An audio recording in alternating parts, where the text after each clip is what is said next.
Well, good morning, good afternoon, good evening, good night. Depending on where you are in this world, God bless you. This is Gloria White coming to you from Utah, USA.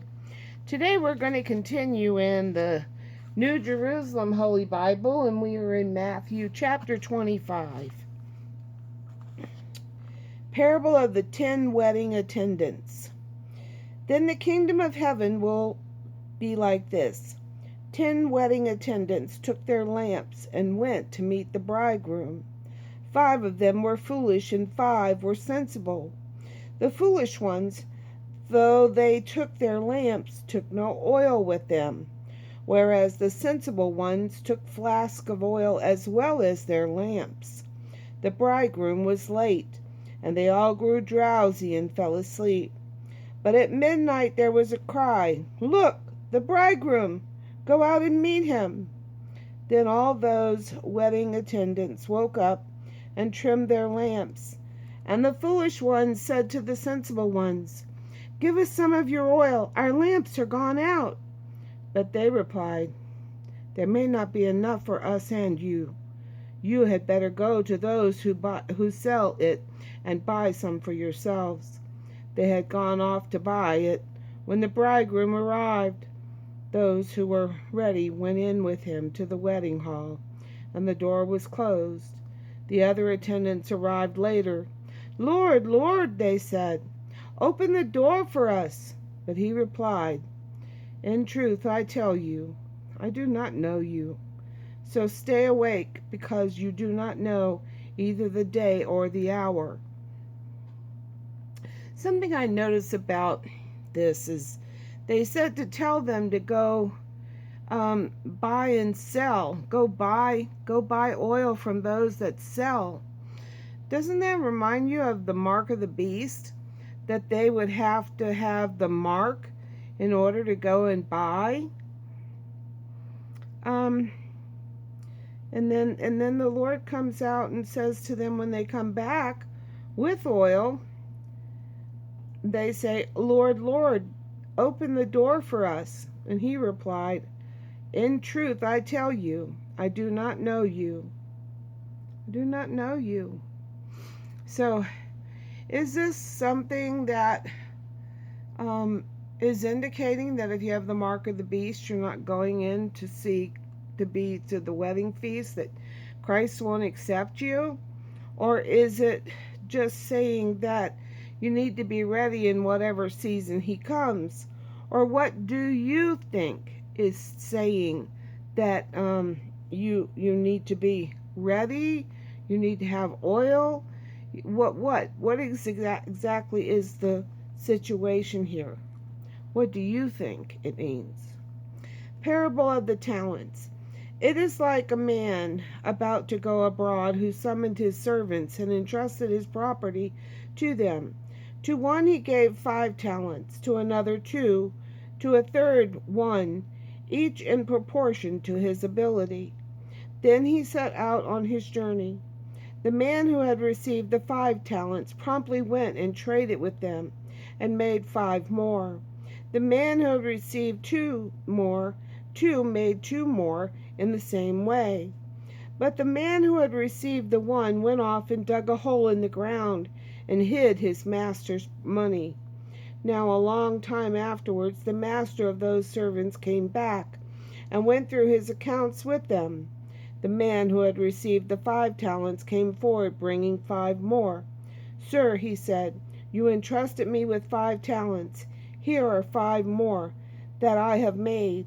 His master said to him, "Well done, good and trustworthy servant. You have shown you are trustworthy in small things. I will trust you with greater. Come and join in your master's happiness."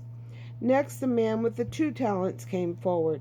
"Sir," he said, "you entrusted me with 2 talents. Here are 2 more that I have made."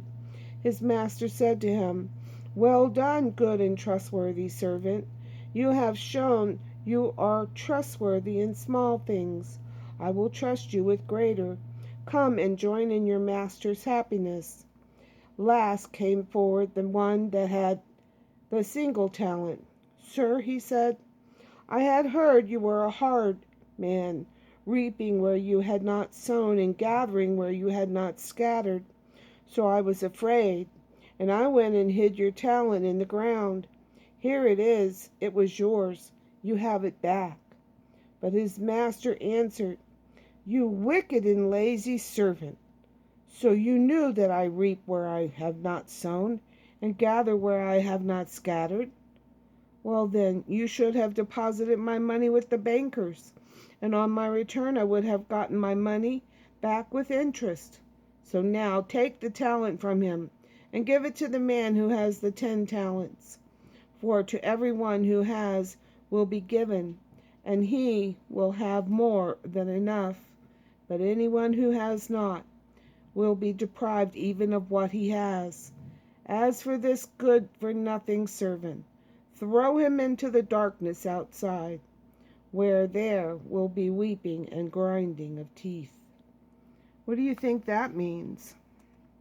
That if you take the talents that God gives you and you use them and you increase the saved, or what?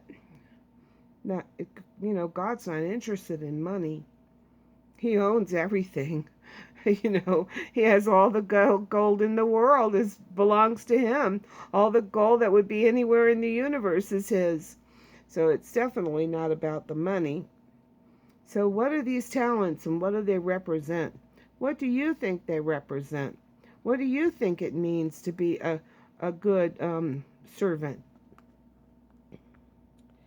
Okay, the last judgment. When the Son of Man comes in his glory, escorted by the angels, then he will take his seat on his throne of glory. All nations will be assembled before him, and he will separate people one from another as a shepherd separates sheep from goats. Oh, excuse me. He will place the sheep on his right hand and the goats on his left. Then the king will say to those on his right hand, "Come, you whom my Father has blessed, take as your heritage the kingdom prepared for you since the foundation of the world." Can you imagine? It's been prepared for us since the foundation of the world. "For I was hungry and you gave me food. I was thirsty and you gave me drink. I was a stranger and you made me welcome.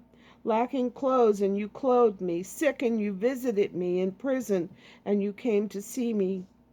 Then the upright will say to him in reply, "Lord, when did we see you hungry and feed you, or thirsty and give you drink? When did we see you a stranger and make you welcome, lacking clothes and clothe you? When did we find you sick or in prison and go to see you?" And the king will answer, "In truth, I tell you, insofar as you did this to one of the least of these brothers of mine, you did it to me." Then he will say to those on his left hand, "Go away from me with your curse upon you, to the eternal fire prepared for the devil and his angels. For I was hungry and you never gave me food. I was thirsty and you never gave me anything to drink. I was a stranger and you never made me welcome, lacking clothes and you never clothed me, sick and in prison and you never visited me." Then it will be your turn. Then it will be their turn to ask, "Lord, when did we see you hungry or thirsty, a stranger or lacking clothes, sick or in prison, and did not come to your help?"